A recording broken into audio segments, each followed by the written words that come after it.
A number of years ago, when our children were young, my husband had taken them out ice skating on a local lake and left me at home to make the Sunday dinner, which was a chicken dinner.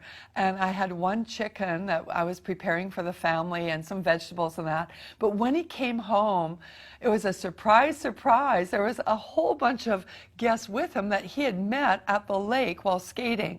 He didn't tell me he was bringing home anyone. We didn't have cell phones back in those days. And in total, we had 19 people for dinner. We went and got this 4x8 sheet of plywood and set it up on the table and put a sheet over the top of it and set it up for everyone. But I was concerned about the chicken. How is this little chicken going to be used to feed all this company of people? And so I prayed over it because I remembered a scripture I'd read that very morning about Jesus multiplying the loaves and the fishes. He's a supernatural God who does supernatural miracles. And so I prayed over the chicken and we cut it up, put it on the platter, and sat down, asked a blessing on the food. And I was hoping that everybody would take just a little amount of chicken. But the first person took this hunkin' big portion of chicken. I thought, what am I going to do if everyone takes chicken like that? You know, there won't be enough to even go around half the table.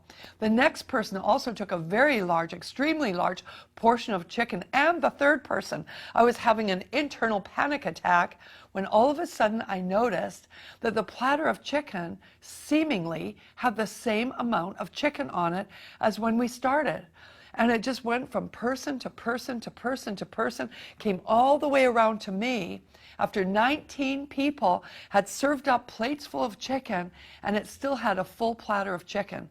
Some had seconds, some had thirds. In fact, after that chicken dinner, we had chicken for 3 days afterwards. We ate chicken sandwiches, chicken soup, chicken pizza, chicken omelets, chicken casseroles, chicken everything.